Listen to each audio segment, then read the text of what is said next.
Bismillahirrahmanirrahim. Assalamualaikum warahmatullahi wabarakatuh. Alhamdulillah, asyhadu an la ilaha illallah wahdahu la syarika lahu ta'ziman li sya'nih wa asyhadu anna Muhammadan abduhu wa rasuluhu da'ila ridwani.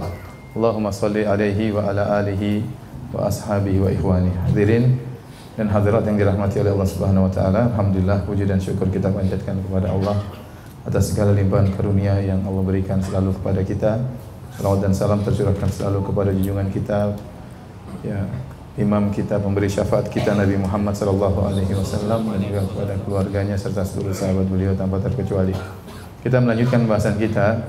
Sekarang kita akan bahas tentang kelahiran Nabi sallallahu alaihi wasallam. Tapi sebelumnya kita bahas dulu tentang nasab Nabi sallallahu alaihi wasallam. Nasab Nabi adalah Muhammad bin Abdullah bin Abdul Muttalib bin Hashim bin Abdi Manaf bin Qusay bin Kilab bin Murrah bin Ka'ab bin Lu'ay bin Ghalib bin Fihr bin Malik bin Nadhar bin Kinana bin Khuzaimah bin Mudrika bin Ilyas bin Mudhar bin Nizar bin Ma'ad bin Adnan. Jadi inilah nasab yang disepakati oleh para ulama dan tersebutkan dalam Sahih Al-Bukhari, yaitu dari Muhammad bin Abdullah sampai kakek beliau yang bernama Adnan. Dan Adnan ini kembali kepada Nabi Ismail alaihissalam.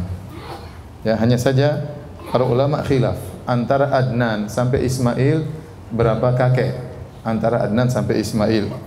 Ada yang berpendapat bahwasanya Adnan sampai Ismail, ya, kakeknya berjumlah 40, ya. Dan ada yang mengatakan antara Adnan sampai Ismail jumlah kakeknya cuma sekitar 7, 9 atau 10, sekitar 10 saja, tidak sampai 40. Oleh karenanya tidak ada dalil yang tegas, ya, bahwasanya sambungan dari Adnan sampai Ismail bisa disebutkan dengan jelas. Yang disepakati oleh para ulama hanya dari Nabi Muhammad sampai siapa? Adnan.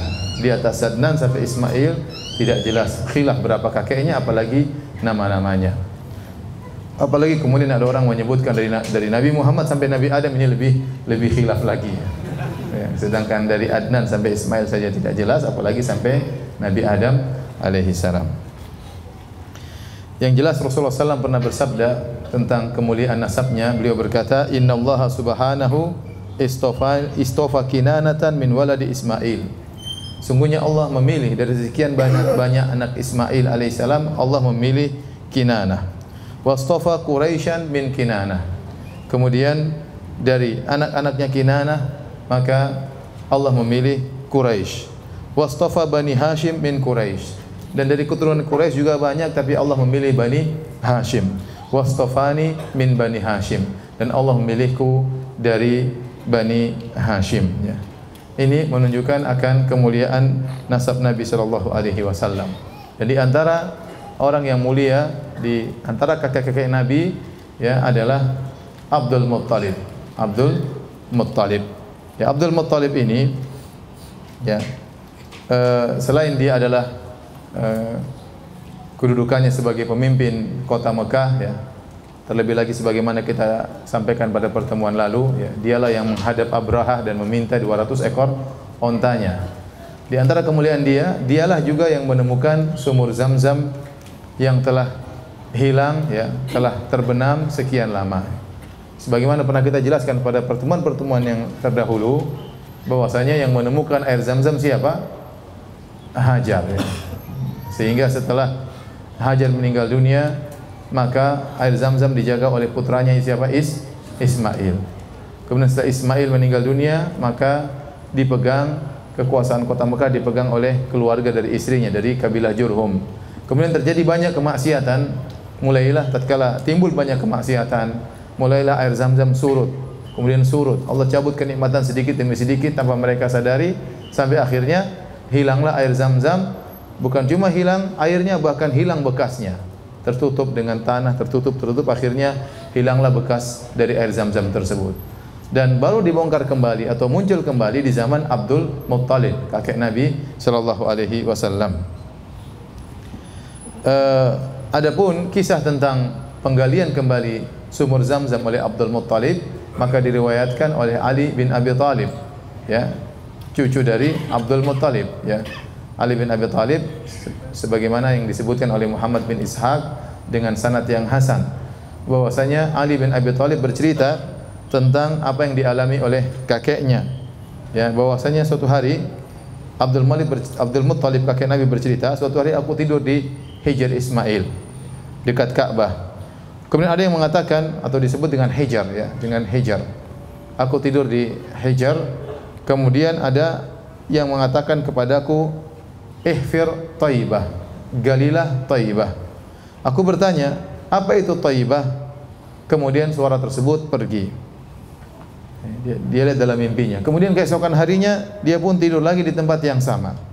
Kemudian datang suara tersebut kembali mengatakan, ihfir Barrah, galilah Barrah. Maka aku berkata, apa itu Barrah? Suara itu pun pergi tanpa ada penjelasan. Besoknya aku tidur lagi di tempat yang sama. Lalu datang suara itu lagi dan berkata, ihfir al-madnunah, galilah madnunah. Aku berkata, apa itu al-madnunah? Lalu ia pun pergi. Kemudian keesokan harinya aku tidur lagi di situ. Tiba-tiba ada suara mengatakan, ihfir Zamzam, galilah Zamzam. Maka aku bertanya, apa itu Zamzam? Ternyata suara itu menjelaskan, Zamzam adalah air yang tidak akan surut. Ya, dengan air tersebut kau akan beri minum kepada para jamaah haji. Kemudian disebutkan posisinya di tempat sarang semut, disebutkan ya posisi sumur Zamzam tersebut. Sebagaimana pernah kita sebutkan Zamzam, sebagian ulama mengatakan dinamakan Zamzam. Zamzam artinya ditahan, karena waktu air Zamzam pertama kali keluar, Hajar ibunya Ismail, istrinya Nabi Ibrahim alaihissalam, membendung Zamzam agar tidak meluber. Dia tidak tahu air ini banyak atau tidak, dia khawatir kalau meluber akhirnya air tersebut hilang. Maka dia pun membendung Zamzam, maka disebut dengan Zamzam. Zamzam artinya ditahan. Tapi akhirnya setelah keempat kali bermimpi dan dijelaskan sifat-sifat lokasi sumur Zamzam, maka ya disebutkan di antara ciri-cirinya ada sarang semut, di antara ciri-cirinya ada burung gagak matuk-matuk di situ, ya. Kemudian dijelaskan di mana posisinya. Akhirnya Abdul Muttalib kemudian besoknya berangkat bawa cangkul ingin menggali sumur Zamzam. Waktu itu Abdul Muttalib baru punya anak satu, namanya Al Harith. Ya, mulailah Abdul Muttalib ditemani anaknya cuma satu orang laki-laki, menemani dia untuk menggali. Dia menggali. Tatkala mulai tampak tanda-tanda adanya sumur, maka akhirnya orang-orang Quraisy mulai berkumpul. Akhirnya Abdul Muttalib gali, akhirnya keluarlah air Zamzam.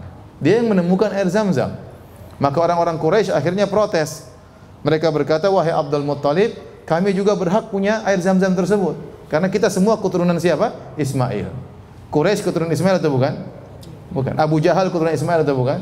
Abu Lahab keturunan siapa? Ismail. Semuanya keturunan Nabi Ismail alaihissalam. Semua Quraisy keturunan Nabi Ismail. Maka mereka mengatakan, wahai Abdul Muttalib, kita semua keturunan Nabi Ismail, kita semua berhak memiliki air Zamzam tersebut. Kata Abdul Muttalib, tidak. Ini air Zamzam adalah dikhususkan untukku. Ini milikku, aku yang gali, aku yang temukan ya. Aku yang bermimpi, ya berarti ini khusus buatku. Mereka berkata tidak bisa. Ya. Dan waktu itu Abdul Muttalib tidak bisa melawan, karena dia punya anak laki-laki cuma satu. Seandainya dia punya laki-laki banyak, mungkin dia akan melakukan perlawanan. Namun dia punya laki cuma satu, sementara orang Quraisy banyak.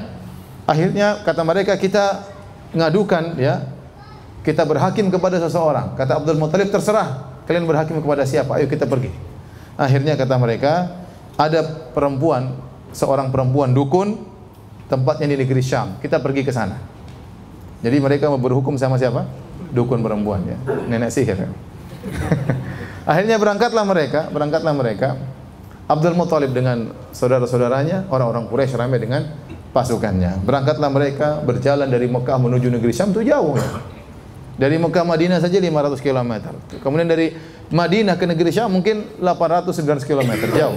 Madinah sampai Tabuk itu belum Syam, itu sudah 750 km. Jadi mereka akan menempuh jarak kira-kira 1.300-1.400 km untuk cari dukun perempuan itu. Akhirnya berangkatlah mereka, tentu melewati jalan yang terjal, melewati padang pasir dan macam-macamnya. Akhirnya berjalan dua rombongan tersebut. Di tengah perjalanan ternyata persediaan air Abdul Muttalib habis. Rombongan Abdul Muttalib persediaan airnya habis. Akhirnya rombongan Abdul Muttalib minta air dari rombongan Quraisy. Semuanya Quraisy, Abdul Muttalib juga Quraisy. Akhirnya mereka minta pada rombongan satunya tidak mau. Tidak mau. Kalau kau mau kasih Zam-Zam sama kita.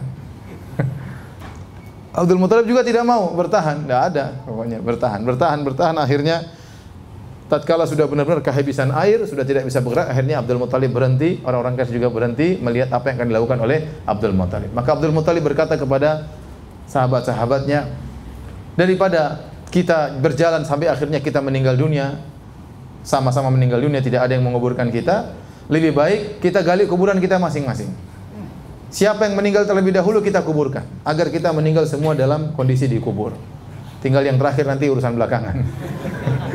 Akhirnya mulailah mereka berhenti, mulailah mereka gali kuburan. Mereka gali kuburan, gali ya. Setelah kuburan sudah digali seluruhnya, tinggal mereka dikubur, tunggu satu orang mati satu demi satu. Ya, tiba-tiba Abdul Muthalib berubah pikiran. Dia mengatakan, wah kalau begini caranya kita cuma pasrah. Ayo kita berusaha, siapa tahu ada air di depan. Begitu Abdul Muthalib akan beranjak pergi, tiba-tiba ada air keluar dari kaki ontanya. Ya. Sehingga ini ada pertolongan datang. Akhirnya Abdul Muthalib pun minum, mengambil air, kemudian diberikan kepada orang-orang Quraisy. Akhirnya orang-orang Quraisy sadar bahwasanya memang Zam-Zam itu milik Abdul Muthalib. Akhirnya mereka tidak jadi pergi ke nenek sihir. Akhirnya mereka pulang dan akhirnya Abdul Muthalib yang berhak memiliki Zam-Zam. Ini kita jelaskan tentang Abdul Muthalib agar kita tahu bahwasanya Rasulullah SAW memiliki nasab yang sangat tinggi. Karena dia bernasab kepada Abdul Muthalib, seorang tokoh yang sangat dihormati oleh orang-orang Quraisy. Dan seluruh nabi-nabi diutus dalam nasab-nasab yang tinggi. Kenapa? Agar orang-orang tidak mencela nasabnya kalau ternyata nasabnya rendah. Ya, karena kalau ternyata ada seorang nabi ternyata dari nasab yang rendah, dia akan dituduh orang ini ternyata dari kalangan rendahan, dia ngaku sebagai nabi supaya dihormati. Khawatirnya akan ada yang mencela dari sisi itu. Karenanya Allah memilih seluruh nabi dengan nasab yang tinggi supaya tidak ada tuduhan bahwasanya orang ini ingin mencari kedudukan. Karena Nabi SAW seandainya dia tidak mengaku sebagai nabi pun, dia pasti sudah mulia. Dia akan mewarisi Zam-Zam, dia akan menjadi orang top karena kakek dia Abdul Muthalib. Jadi dia mengaku sebagai nabi atau memproklamirkan dirinya sebagai seorang nabi bukan mencari kedudukan. Bahkan dengan memproklamirkan dirinya sebagai nabi, maka dia akan terancam, dia akan dibunuh, akan diusir dan yang lainnya. Seandainya nabi mencari kedudukan, tidak perlu mengaku sebagai nabi, cukup dia mengaku saya cucunya Abdul Muthalib, maka dia akan menjadi orang yang mulia. Paham sini? Oleh karenanya tidak ada sisi celaan dari sisi nasab kepada para nabi karena mereka seluruhnya nasabnya tinggi. Dan ini yang pernah terjadi dialog antara Heraklius dengan Abu Sufyan. Waktu tahun 6 Hijriah terjadi perjanjian damai antara kaum muslimin dengan kaum musyrikin. Abu Sufyan masih kafir waktu itu. Dia berjalan-jalan menuju ke negeri Syam, akhirnya diketahui oleh Heraklius, raja Romawi, kemudian dipanggil oleh Heraklius. Heraklius sudah dengar-dengar berita tentang desas-desus lahirnya munculnya seorang nabi di Jazirah Arab. Maka dia bertanya-tanya tentang Nabi Muhammad SAW. Banyak dia interogasi Abu Sufyan. Di antara pertanyaan yang dia sampaikan kepada Abu Sufyan, kaifa nasabuhu fikum?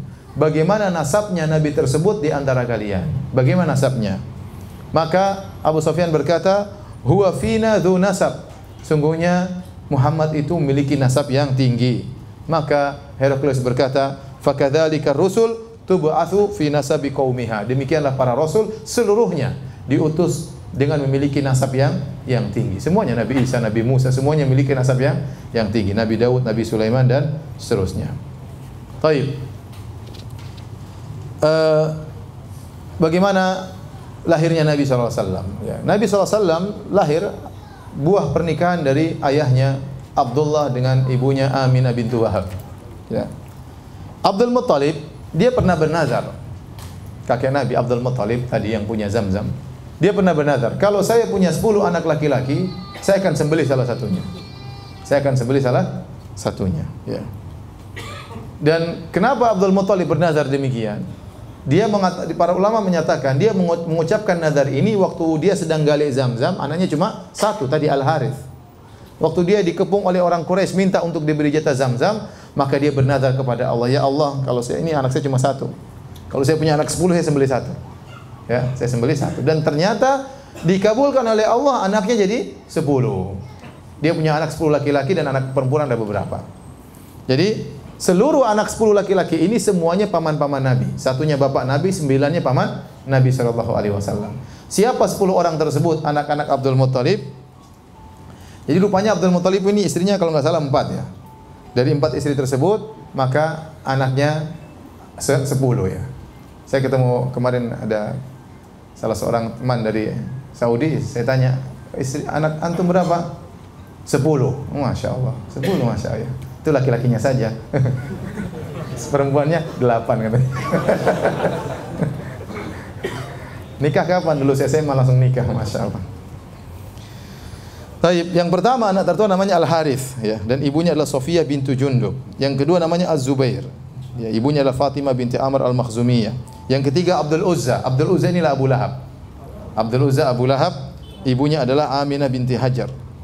Kemudian yang keempat Al-Muqawwam, ibunya adalah Halah. Yang kelima adalah Dirar, ibunya Natlah.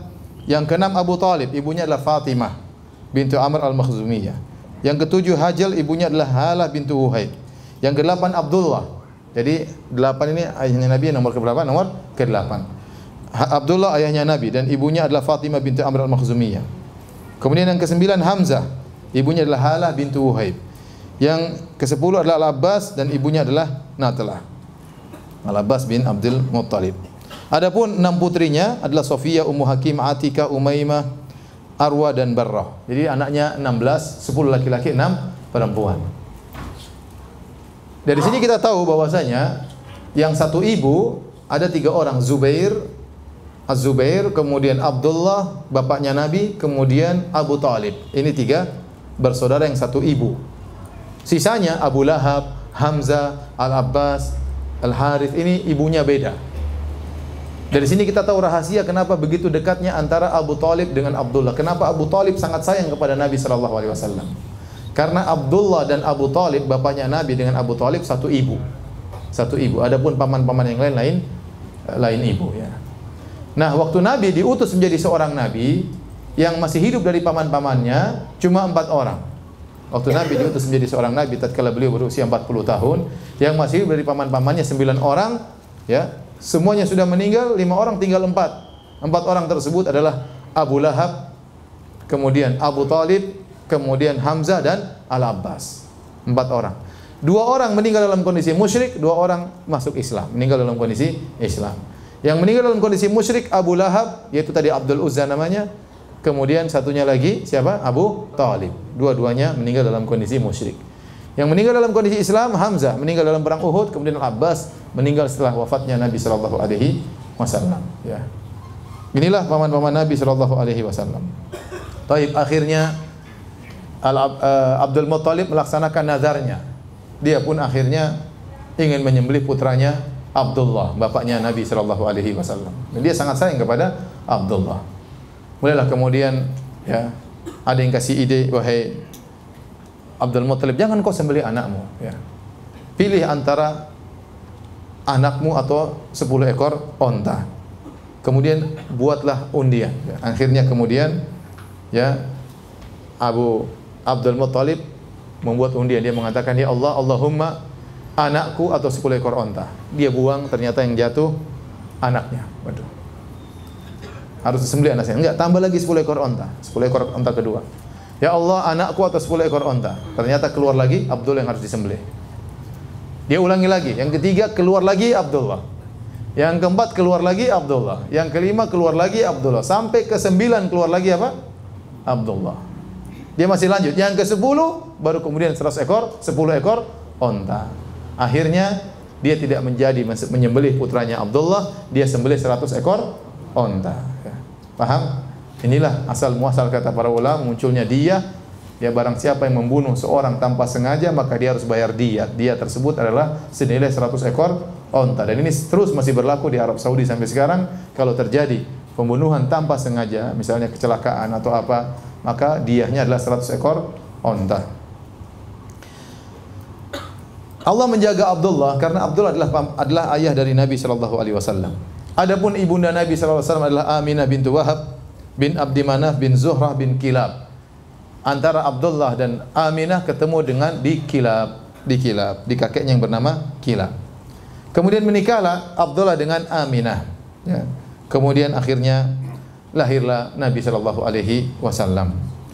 Adapun cerita-cerita tentang bagaimana proses pernikahannya maka tidak ada dalil yang jelas, tidak ada dalil yang sahih, ya. Cuma ada sebagian riwayat-riwayat dhaif yang menyebutkan tentang Abdullah. Ada yang mengatakan Abdullah punya istri yang lain selain Aminah.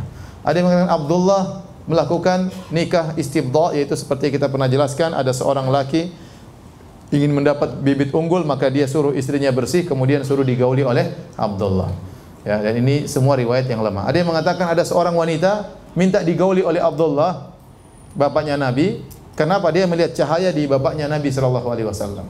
Namun sebelum wanita digauli, Abdullah menggauli dulu Aminah, ibunya Nabi sallallahu alaihi wasallam. Setelah dia menggauli Aminah, dia balik, wanita itu balik, ternyata cahaya sudah hilang dari wajah Abdullah. Maka dia bilang, saya tidak mau. Cahaya yang saya cari tersebut sudah hilang. Sudah hilang kemana? Sudah hilang ke Aminah. Tapi ini semua riwayatnya lemah.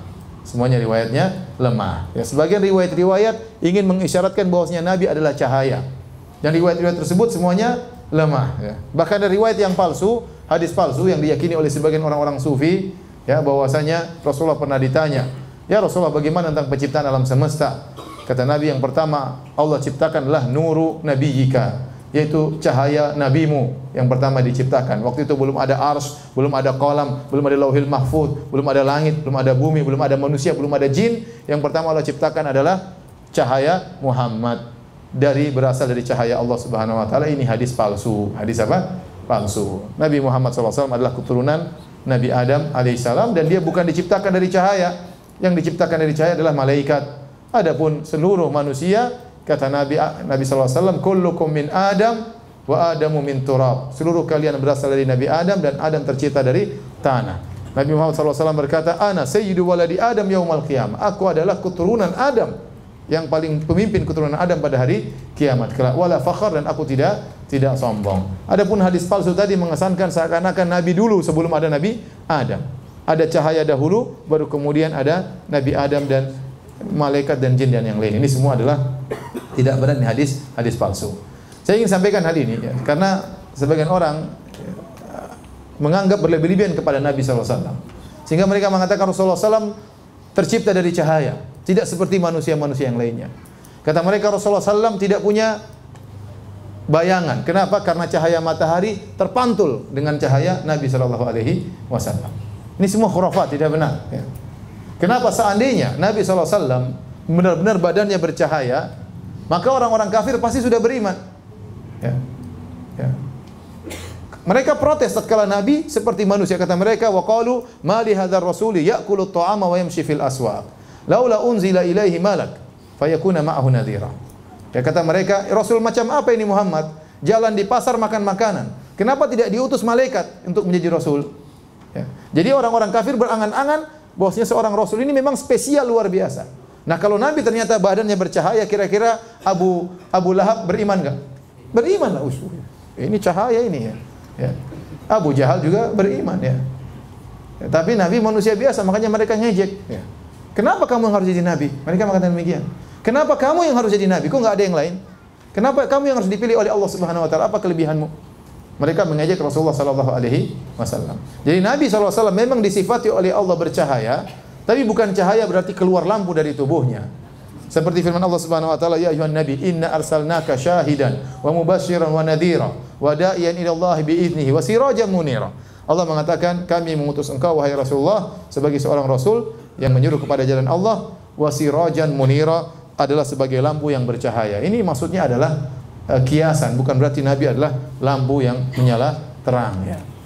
Oleh karenanya waktu Aisyah radhiyallahu taala anha dalam hadis yang sahih terjaga di malam hari ya, Aisyah mencari suaminya di mana dia enggak tahu. Dia cari-cari. Tahu-tahu dia pegang kaki Nabi, Nabi sedang sujud. Paham? Dalam sahih Muslim. Seandainya Nabi ada lampunya, Aisyah lagi sujud. Enggak perlu cari-cari, paham? Enggak perlu cari-cari. Demikian juga dalam hadis yang sahih dalam Sahih Bukhari, karena rumah Aisyah kecil, cuma 4x4 kira-kira ya.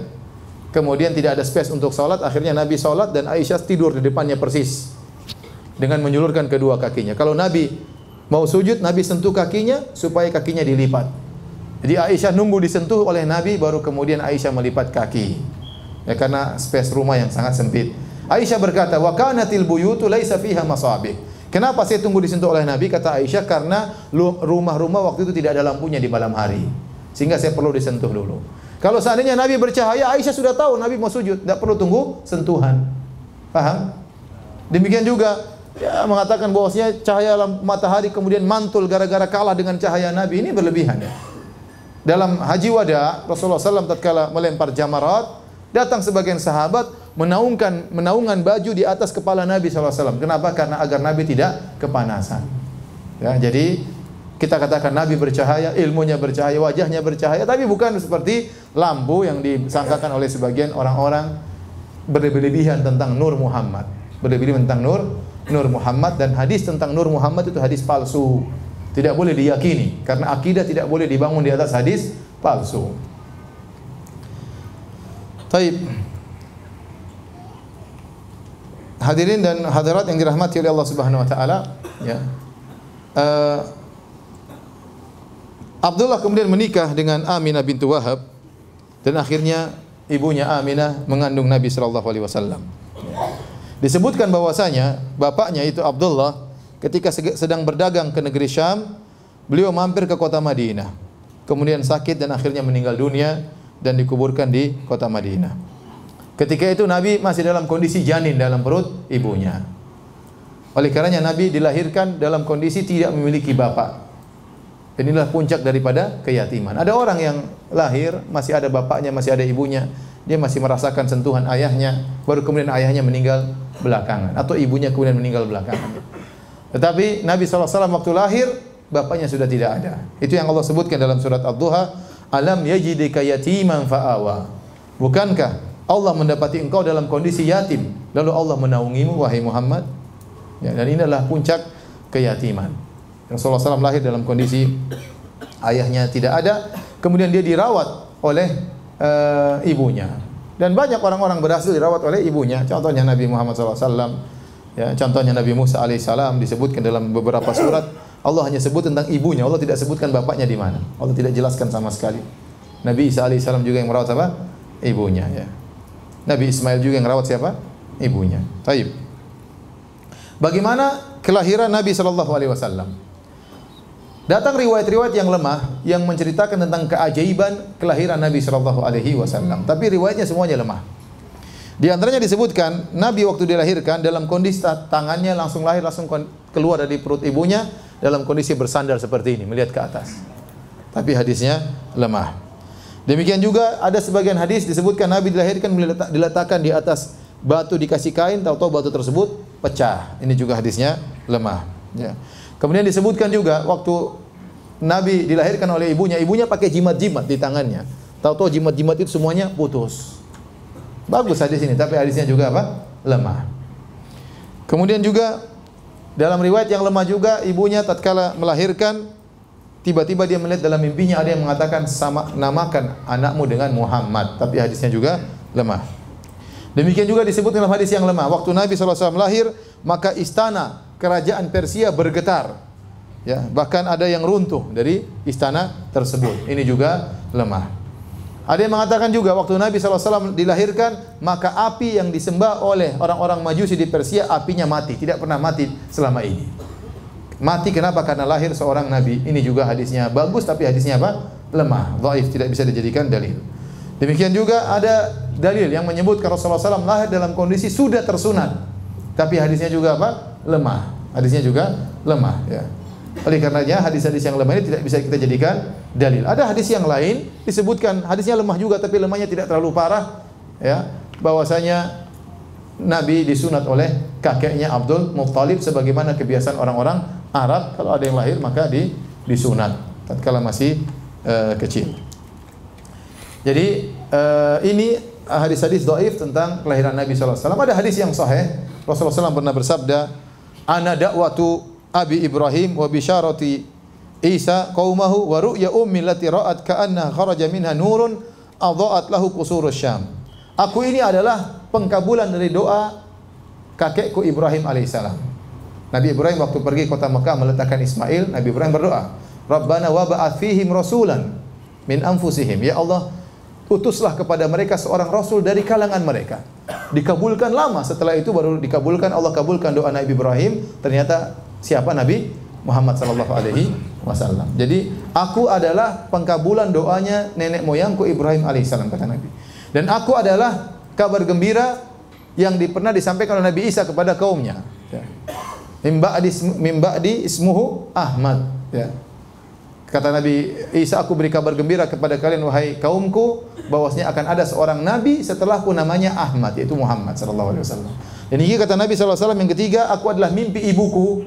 Waktu ibuku melahirkan aku, dia bermimpi ada cahaya keluar dari tubuhnya, kemudian menerangi negeri Syam, menerangi negeri Syam. Ya, ini hadis yang sahih tentang kelahiran Nabi sallallahu alaihi wasallam. Baik, hadirin dan hadirat yang dirahmati oleh Allah Subhanahu wa taala. Tanggal berapa Nabi dilahirkan? Para ulama sepakat bahwasanya Rasulullah SAW dilahirkan pada hari Senin. Berdasarkan hadis yang sahih dalam Sahih Muslim, kata Nabi SAW, "Dzaka yaumun wulidtu fihi wa yaumun bu'ithu au unzila alayya fihi." Waktu Nabi ditanya, "Wa su'ila an siyami yaumil itsnain." Wahai Rasulullah, kenapa Anda senantiasa puasa pada hari Senin? Kata Nabi, "Dzaka yaumun wulidtu fihi." Sungguhnya hari Senin adalah hari aku dilahirkan. Wa yaumun bu'ithu au uhiya ilayya, dan hari di mana aku diangkat menjadi seorang rasul, yaitu pada hari Senin. Maka Nabi mensyukuri hari tersebut dengan berpuasa. Hari Senin istimewa. Ada sebab ketiga kenapa Rasulullah SAW puasa hari Senin. Waktu ditanya Rasulullah SAW kenapa puasa Senin dan Kamis, kata beliau, "Dzanika yaumani tu'radu fihimal a'malu ala rabbil alamin wa uhibbu an yu'rada amali wa ana shaim." Dua hari itu, Senin dan Kamis, adalah hari amalan hamba dilaporkan kepada Allah Subhanahu wa taala. Dan aku ingin pada waktu amalku dilaporkan kepada Allah, aku sedang berpuasa. Dan di sini dari dua hadis ini kita tahu sebab Nabi puasa hari Senin ada tiga. Pertama, karena pada hari Senin ya Rasulullah SAW dilahirkan. Yang kedua, pada hari Senin Rasulullah SAW diangkat menjadi seorang nabi. Yang ketiga, pada hari Senin amalan diangkat. Inilah tiga sebab kenapa Nabi SAW berpuasa pada hari Senin. Namun para ulama telah sepakat Rasulullah SAW lahir pada hari Senin. Nah, mereka khilaf, pada bulan apa Nabi lahir? Bulannya mereka khilaf, kemudian tanggalnya pun mereka khilaf. Ini disebutkan oleh Ibnu Katsir dalam Al-Bidayah wan Nihayah dan juga ulama yang lain. Sebagian ulama berpendapat bahwasanya Rasulullah SAW lahir pada bulan Ramadan. Lahir pada bulan Ramadan. Kenapa? Mereka menggunakan logika, kata mereka Nabi diutus menjadi seorang nabi, diangkat menjadi seorang rasul, persis umurnya 40 tahun. Dan waktu itu beliau diangkat menjadi seorang rasul di bulan Ramadan. Kalau begitu, kalau kita tarik mundur, berarti Rasulullah SAW lahirnya juga bulan Ramadan. Faham logikanya? Saya ulangi, pendapat pertama mengatakan Rasulullah SAW lahir bulan Ramadan. Kenapa? Karena Rasulullah SAW lahir persis diangkat menjadi seorang rasul pada bulan Ramadan, di Lailatul Qadar. Maka kalau kita tarik mundur, berarti umurnya dia lahir juga bulan Ramadan. Ini pendapat sebagian ulama, namun pendapat ini tidak kuat, menyelisih jumhur ulama. Ya, mayoritas ulama berpendapat bahwasanya Nabi SAW lahir pada bulan Rabiul Awal. Ya, Rabiul Awal ini pendapat mayoritas ulama. Taib. Yang berpendapat bahwasanya Nabi lahir pada bulan Rabiul Awal juga khilaf tentang tanggal berapakah lahir Nabi sallallahu alaihi wasallam. Dan ini disebutkan khilafnya oleh banyak ulama. Contohnya disebutkan oleh Ibnu Hisham, disebutkan oleh An-Nawawi, disebutkan oleh Ibnu Katsir. Semuanya ulama Syafi'iyah ini. Disebutkan oleh Az-Zahabi. Az-Zahabi, Ibnu Katsir dan Nawawi menyebutkan tentang khilaf ini.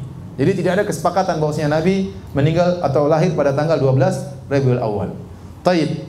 Ada beberapa pendapat. Ada yang mengatakan Rasulullah SAW lahir tanggal 12 Rabiul Awal. Ada yang mengatakan Rasulullah SAW lahir pada tanggal 8 Rabiul Awal. Dan ini pendapat seorang tabi'in bernama Muhammad bin Jubair bin Mut'im, datang dengan sanad yang sahih. Dia mengatakan Rasulullah SAW lahir pada tanggal 8 Rabiul Awal. Pendapat yang ketiga mengatakan Nabi lahir pada tanggal 10 Rabiul Awal. Pendapat yang keempat mengatakan Rasulullah SAW lahir pada tanggal 2 Rabiul Awal. Ada yang mengatakan kelima Rasulullah SAW lahir pada tanggal 17 Rabiul Awal. Jadi ada khilaf di kalangan para ulama tentang tanggal lahirnya. Ya. Kenapa ada khilaf? Karena memang mereka tidak begitu perhatian tentang tanggal lahir tersebut, karena tidak ada ibadah tertentu yang dibangun di balik tanggal tersebut. Tidak ada ibadah yang dibangun di balik tanggal tersebut. Berbeda dengan misalnya penentuan hilal. Kita harus lihat hilal tanggal berapa karena kita mau puasa misalnya, atau kita ingin Idul Fitri, ada ibadah dibangun di balik tanggal tersebut. Taib. Hadirin yang dirahmati oleh Allah Subhanahu wa taala, dari sini yang bisa kita pastikan Nabi sallallahu alaihi wasallam lahir pada hari Senin, ya. Ini yang bisa kita pastikan. Nah, bagaimana? Bolehkah kita bergembira dengan lahirnya Nabi? Boleh. Nabi mengagungkan hari lahirnya. Nabi mengagungkan hari lahirnya. Tapi bagaimana cara Nabi mengagungkan hari tersebut? Caranya Nabi puasa setiap hari Senin, setiap pekan. Nah, kalau Anda ingin merayakan atau bergembira dengan hari lahirnya Nabi SAW, ikuti cara Nabi SAW. Caranya bagaimana? Puasa setiap hari Senin, setiap pekan. Itu cara yang benar dalam bergembira dengan lahirnya Nabi SAW, bersyukur dengan lahirnya Nabi SAW. Ya. Baik, kita lanjutkan. Setelah Nabi SAW dilahirkan, ya, beliau disusui oleh ibunya, ya, sekitar, ya, ada yang mengatakan 3 hari, ada yang mengatakan 7 hari, ada yang mengatakan 9 hari. Setelah disusui oleh ibunya, kebiasaan orang-orang Arab dahulu disusui juga oleh orang yang lain. Abu Lahab, paman Nabi, Abdul Uzza, dipanggil dengan Abu Lahab, nama aslinya Abdul Uzza, ya. Makanya ulama mengatakan Allah tidak menyebutkan nama aslinya dalam Al-Quran. Kenapa? Karena namanya jelek, Abdul Uzza, hamba dari berhala apa? Uzza. Maka Allah sebutkan gelarnya, kunyahnya Abu Lahab. Sebenarnya namanya siapa? Abdul Uzza. Tabbat yada Abi Lahab. Harusnya tabbat yada Abdul Uzza. Tapi kalau Abdul Uzza diabadikan, ini jelek dalam Al-Quran. Kok ada nama hamba berhala dalam Al-Quran? Maka Allah sebutkan nama kunyahnya, ya. Taib. Waktu Nabi SAW ponakannya lahir, dia gembira. Maka dia ambil Nabi SAW, kemudian dia bawa ke budaknya bernama Thuwaibah. Maka Thuwaibah pun menyusui Nabi SAW. Ternyata, ya, Thuwaibah ini menyusui beberapa orang sebelum Nabi SAW. Di antaranya paman Nabi yang lahir sebelum Nabi, namanya Hamzah bin Abdul Muttalib. Waktu Hamzah lahir juga, saudaranya Abu Lahab juga menyusukan adiknya ini Hamzah kepada budaknya Thuwaibah. Kemudian juga, ya, Thuwaibah juga pernah menyusui Abu Salamah Al-Makhzumi. Ya, jadi 3 orang disusui semuanya oleh Thuwaibah. Hamzah, Abu Salamah, dan siapa? Muhammad sallallahu alaihi wasallam. Jadilah 3 orang ini adalah 3 saudara sepersusuan. 3 saudara sepersusuan, ya. Jadilah mereka ada kekerabatan dari sisi sepersusuan. Jadilah timbul kemahroman, ya. Oleh karena dalam hadis Ibnu Abbas berkata, "Qila lin Nabi sallallahu alaihi wasallam, ala tatazawwaju ibnata Hamzah?" Wahai Rasulullah, apakah kau tidak menikah dengan putrinya Hamzah? Sepupunya, putrinya Hamzah. Kata Rasulullah SAW, "Innaha ibnatu akhi minar radha'ah." Enggak bisa. Putrinya Hamzah itu adalah putri saudara sepususuanku. Aku dan dia sesusuan, maka anaknya adalah ponakan sesusuan. Ya. Jadi enggak bisa seperti ponakan satu susuan, ya. Sehingga Nabi tidak bisa menikah dengan putrinya Hamzah. Demikian juga Nabi pernah didengar kata Ummu Habibah, "Fa inna nuhaddatsu annaka turidu an tankiha bil ibnata Abi Salamah." Kami dengar wahai Rasulullah, Anda ingin menikah dengan putrinya Abu Salamah. Putrinya Abu Salamah. Kata Nabi, bintu Ummi Salamah, menikah dengan putrinya Ummu Salamah. Kan putri Ummu Salamah kan istrinya Nabi juga. Jadi Ummu Salamah bawa anak bawaan perempuan. Dari hasil pernikahan dia dengan siapa? Abu Salamah. Jadi putrinya namanya bintu Abi Salamah. Kemudian ada berita desas-desus bahwasanya Nabi ingin menikah dengan putrinya Ummu Salamah. Maka kata Nabi, lau annaha lam takun rabibati fi hijri mahallat li. Seandainya saya dua hal yang membuat saya haram untuk menikah dengan putrinya Abu Salamah. Innaha labnatu akhi minar radha'ah. Pertama, putrinya Abu Salamah ini adalah anak putri dari saudara susuanku. Karena Abu Salamah satu susuan dengan Nabi SAW. Maka tidak boleh, ini seperti keponakanku, keponakan susuan. Yang kedua, dia ini adalah anak bawaan istriku yang di bawah peliharaanku, maka itu juga tidak boleh dinikahi. Jadi 2 hal yang buat saya haram menikah dengan putrinya Ummu Salamah, ya. Para hadirin hadirat yang dirahmati Allah Subhanahu wa taala, setelah Nabi SAW, ya, disusui oleh Thuwaibah, kemudian Rasulullah SAW disusui pula oleh wanita yang ketiga ya dari kampung Bani Sa'ad yaitu Halimah As-Sa'diyah. Ya, insyaallah kita sampaikan kisahnya pada pertemuan berikutnya insyaallah. Tapi ini juga dalil bahwasanya susuan ya menjadikan kemahraman sebagaimana sabda Nabi sallallahu alaihi wasallam, yahrumu minar radha'ah ma yahrumu minan nasab. Susuan menjadikan pemahraman sebagaimana nasab. Jadi kalau ada seorang anak disusui oleh seorang ibu 5 kali susuan sampai dia kenyang, maka jadilah mahram.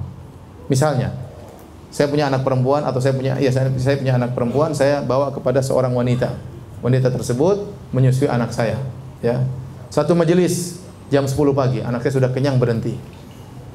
Kemudian siang saya bawa lagi. Dia ngedot lagi ya. Ngedot nyusuin sampai kenyang, berarti sudah 2 kali susuan. Saya bawa pulang ke rumah, disusuin oleh istri saya misalnya. 2 hari berikutnya saya bawa lagi. Pagi-pagi jam 8 disusuin. Siang-siang jam 2 disusuin. Malam disusuin, berarti sudah 3. 3 tambah 2 berarti berapa? 5. Berarti sudah jadi sah anak susuan. Anak susuan ya. Maka jadilah wanita tersebut ibu susuan dari putri saya. Jadilah wanita tersebut seluruh anak laki-lakinya adalah saudara susuan dengan putri saya. Tidak boleh dinikahi. Karena putri saya adalah ya putri susuan dari ibu ini. Maka seluruh anak laki-lakinya adalah saudara-saudara susuan dari putri saya. Karena terjadi pemahraman, keharaman dengan persusuan sama seperti dengan nasab, ya. Paham atau tidak? Paham. Jadi hati-hati kalau Anda misalnya menyusukan anak Anda kepada seorang wanita, maka dicek, dijelas-jelas bosnya kasih tahu ini ibu susuanmu. Jangan-jangan kemudian hari dia jatuh cinta sama anak dari ibu tersebut, tidak boleh karena itu adalah saudara susuan, ya. Taib, demikian kajian kita. Insyaallah habis salat Isya kita tanya jawab. Wabillahi taufiq wal hidayah. Assalamualaikum warahmatullahi wabarakatuh. Assalamualaikum warahmatullahi wabarakatuh. Alhamdulillah, salatu wassalamu ala Rasulillah wa ala alihi wa sahbihi wa mawala. Hadirin dan hadirat yang dirahmati oleh Allah Subhanahu wa taala, kita lanjutkan kajian kita ya. Sesi tanya jawab.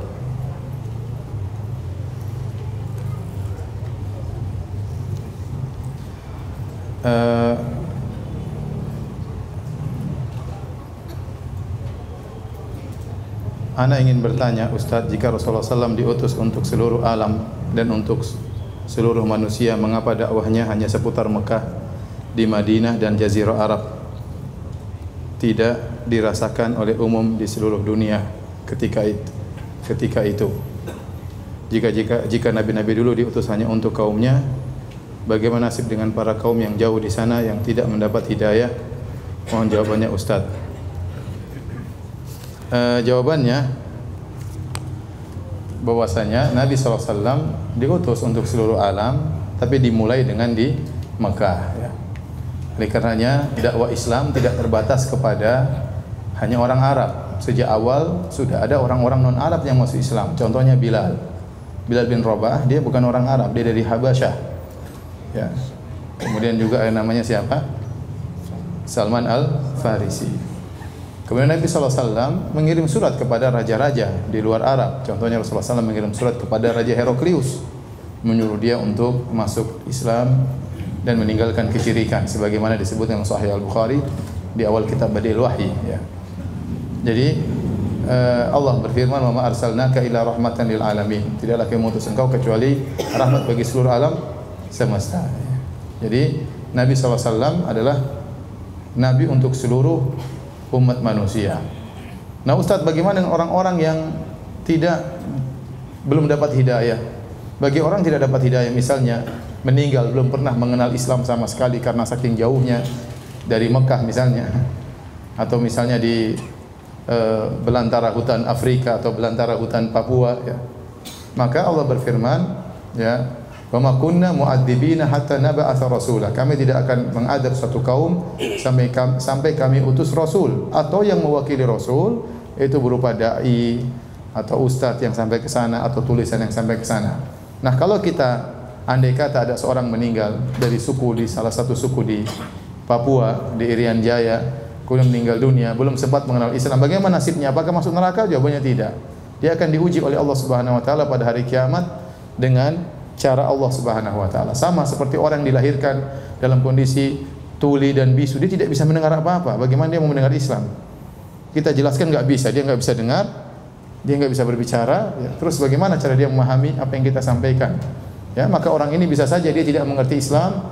Kalau dia meninggal dia tidak akan diazab, dia akan diuji oleh Allah dengan cara Allah sendiri. Kita serahkan kepada Allah Subhanahu wa taala. Yang penting Allah tidak zalim dan Allah Maha Adil.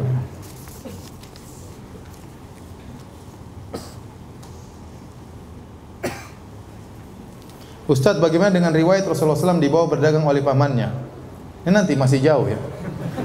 Lahir aja baru lahir, belum diajak berdagang ya. Kalau langsung diajak berdagang repot, masih kecil nanti belakang.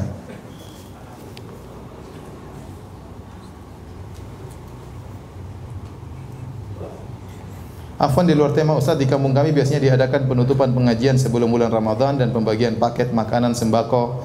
Bolehkah kita ikut membantu menyiapkan membungkus paket-paket makanan? Boleh, ini membantu ke masyarakat, enggak ada masalah ya. Enggak ada masalah. Ini bukan ibadah tertentu, enggak, ini hanya sekedar kebiasaan masyarakat dan ini tidak dianggap sebagai perayaan tertentu. Ya sekedar menjelang Ramadan kita kasih sembako kepada masyarakat. Ini amal yang baik. Sama bagaimana riwayat bahwasanya awan menaungi Nabi saat berjalan? Nanti ya. Sabar ya. Baru lahir, belum apa-apa. Jadi banyak orang tidak sabar ya.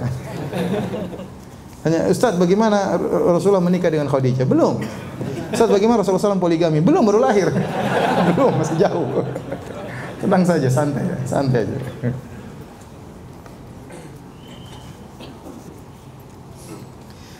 Ustaz, bagaimana menjawab syubhat bahwa ustaz-ustaz salafi fanatik terhadap alma mater? Apa maksudnya alma mater? Maksudnya apa? Kita siapa saja boleh jadi ustaz sunnah, siapa saja boleh jadi ustaz salafi.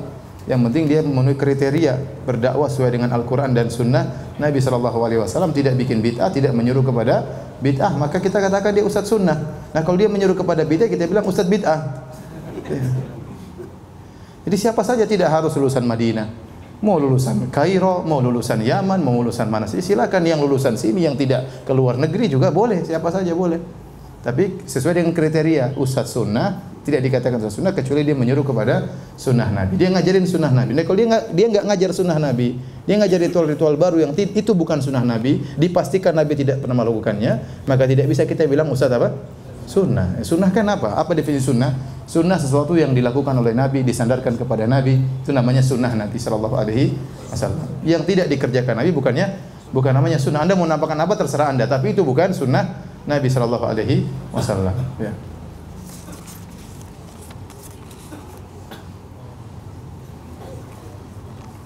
Ustadz, kalau keponakan dari istri, apakah mahram dengan kita? Bukan. Istri kita punya ponakan perempuan, itu bukan mahram kita.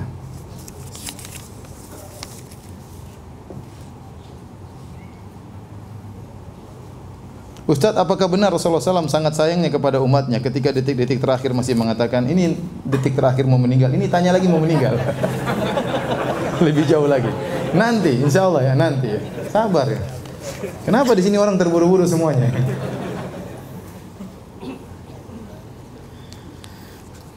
Ketika Zam-Zam hilang, bagaimana orang Mekah mendapatkan air? Aduh, saya tidak sempat nanya mereka ya. Tetapi jelas ada sumber air yang lain. Ya, mungkin bukan cuma air Zam-Zam, tapi air Zam-Zam yang sangat istimewa, yang airnya tidak pernah habis ya. Tidak pernah habis. Bahkan sekarang saya dengar sebagian penelitian justru kalau Ramadan atau bulan haji volumenya semakin apa? Semakin banyak. Dan itu di antara mukjizat yang nampak dari dulu sampai sekarang enggak habis-habis, padahal air Zam-Zam diambil terus. Jadi di Madinah itu ada pembagian gratis. Di Mekah ada pembagian juga gratis. Jadi orang ambil banyak tidak habis-habis. Kita enggak tahu sumurnya ya apa namanya bagaimana, tapi yang jelas airnya luar biasa. Kemarin ada ini cerita nyata, saya ketemu dengan orangnya langsung, dia kena kanker. Saya ketemu di Pekanbaru. Dia di kemo di Singapura apa di Malaysia ya. Kemudian ada kawan yang kasih bekal dia air Zam-Zam. Intinya setelah dia di kemo, dia minum apa saja tidak bisa kecuali air Zam-Zam. Minum air putih muntah, dia minum apa muntah. Maka kecuali air Zam-Zam, dia minum air Zam-Zam tidak mengapa. Ya. Dia kemudian setelah itu setelah dikemo badannya masih kuat. Dokter sampai heran kenapa? Rupanya dia konsumsi apa? Zam-Zam terus. Ya. Dan banyak orang sembuh karena Zam-Zam. Saya pernah ketemu orang, Ustadz saya waktu itu apa namanya ambeien ya. Saya bingung Ustadz, bagaimana akhirnya saya Zam-Zam Bismillah sembuh akhirnya. Ya itu antum saja, yang lain belum tentu. Ya. Jadi keyakinan. Jadi Zam-Zam itu perlu dengan keyakinan. Banyak orang tidak begitu yakin akhirnya tidak sembuh-sembuh ya. Makanya kata Nabi sallallahu alaihi wasallam, "Ma'u Zamzam lima syuriba lahu." Air Zam-Zam tergantung niat orang meminumnya. Rasulullah mengatakan innahu ta'amu tu'min wa shifa'u suqmin. Sesungguhnya Zam-Zam itu bisa membuat kenyang dan bisa menyembuhkan penyakit, dan banyak orang sembuh dengan Zam-Zam. Saya mohon sangat dibacakan pertanyaan saya. Ya udah saya bacain deh. Saya mengenal sunnah sejak 2005 dan mulai mengamalkan sunnah sejak 2008. Saya mempunyai istri yang cantik dan keluarga besar yang hampir semua mengenal sunnah. Dan saya punya kehidupan harta yang sangat layak. Tahun 2015 awal saya terkena fitnah wanita. Selama 6 bulan saya melakukan perbuatan keji yang hampir saya tidak bisa menghitung berapa jumlahnya. Saya seperti orang mabuk ya dan gila. Semua pemahaman saya tentang agama seperti hilang karena fitnah ini. Jadi dia berzina maksudnya. Setelah 6 bulan saya tersadar dan menutup semua akses ke fitnah wanita tersebut. Ke fitnah wanita. Sudah hampir 3 tahun berlalu, rasa sakit saya tidak pernah hilang dari hati saya. Saya menangis setiap hari dan sangat menyesal. Kenapa saya bisa jatuh berdosa tersebut Ustaz? Apakah karena ujub? Mohon nasihat bagi hati saya merasa amalan tiada arti dan berguna di hadapan Allah. Saya katakan kita menangisi dosa-dosa kita ya, karena sampai tadi berzina berulang-ulang ini dosa bukan sepele ya. Dosa bukan sepele. Allah menyebutkan zina adalah dosa yang spesial. Kalau ada dosa-dosa besar, ini dosa yang super besar. Makanya Allah sebut dalam surat Al-Furqan, kata Allah, walladzina la yad'una ma'allahi ilahan akhar wa la yaqtuluna nafsa allati harramallahu illa bil haqq wa la yaznun. Wa may yaf'al dzalika yalqa athama yudha'af lahu al-'adzabu yawmal qiyamati wa yakhlud fihi muhana illa man taba. Dan orang-orang tidak pernah berbuat syirik, dan orang-orang tidak pernah membunuh orang lain, dan orang-orang tidak pernah berzina. Ini 3 dosa yang sangat besar. Syirik, membunuh orang, dan apa? Berzina ya. Syirik berkaitan dengan hak Allah, membunuh orang berkaitan dengan apa? Orang lain, berzina dosa hawa nafsunya ya. Kata Allah, "Wa may yaf'al dzalika yalqa athama." Barang siapa yang melakukan 3 dosa ini, maka dia akan mendapatkan dosanya. Yudha'af lahul adzabu yaumal qiyamah. Dia akan dilipat gandakan dosanya, azabnya pada hari kiamat. Wa yakhlud fihi muhana, dan dia akan kekal dalam neraka dengan kondisi terhina. Tapi kata Allah, illa man taba, kecuali orang yang bertaubat ya. Maka ya seorang ya terjerumus dalam kemaksiatan itu sebab karena dosa yang dilakukan sebelumnya. Dosa membawa orang kepada dosa yang lain. Tetapi pintu taubat Allah terbuka. Maka saya sampaikan kepada orang ini ya, benar-benar menutup akses fitnah wanita. Jangan sampai terjebak dengan ya di apa namanya jebakan yang sama. Seorang lelaki harus cerdas, dia tahu kapan imannya naik, kapan imannya turun. Dia tahu dia lemah dalam sisi ini, dia tahu dia kuat dalam sisi ini. Maka jangan dia coba-coba mengulangi pada perkara yang lemah. Allah sekarang kasih dia kesempatan untuk bertobat. Dia mulai ikut pengajian lagi, alhamdulillah ya. Entar lagi mudah-mudahan bisa ketemu dengan bulan Ramadan. Maka jangan coba-coba untuk mengulangi fitnah tersebut ya. Dan banyak bertobat kepada Allah, dan husnudzan jika orang kembali kepada Allah dengan tobat nasuha ya, dengan tobat yang sesungguhnya, tidak mengulangi lagi, maka Allah akan ampuni dosa tersebut dengan mudah bagi Allah Subhanahu wa taala ya. Dan jangan pernah ceritakan ini kepada orang lain.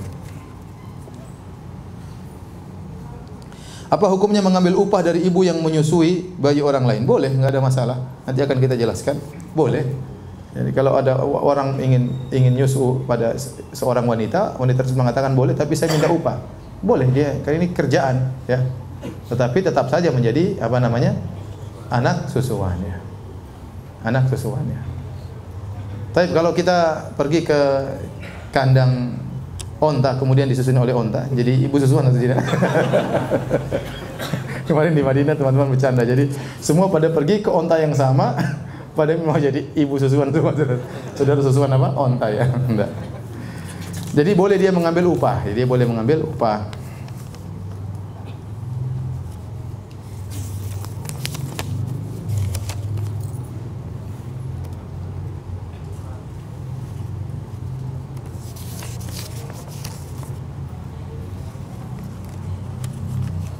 Bisakah sebutkan silsilah Nabi sampai Nabi Ibrahim? Kita sudah katakan tadi, Ismail bin Ibrahim. Nabi kita sebutkan silsilahnya sampai Adnan. Dari Adnan sampai Ismail bin Ibrahim ini tidak jelas, tidak ada sanad yang jelas. Ada khilaf berapa kakeknya, ada yang mengatakan 40, ada yang mengatakan 7, ada yang mengatakan 9, ada yang 10, sehingga tidak ada yang benar ya. Maka sebenarnya mengatakan barang siapa ahli nasab yang menyebut seluruhnya dia telah berdusta karena enggak ada dalil yang benar. Apalagi sampai kepada Nabi Adam alaihissalam.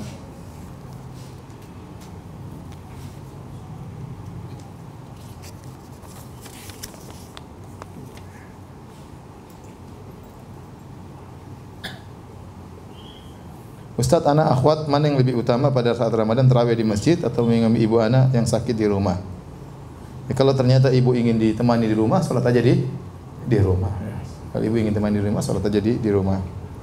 Apalagi ibu dalam kondisi sakit. 10 itikaf 10 hari terakhir Ramadan atau melayani ibu menyiapkan sahur. Kalau ibu sakit lebih utama melayani apa? Ibu.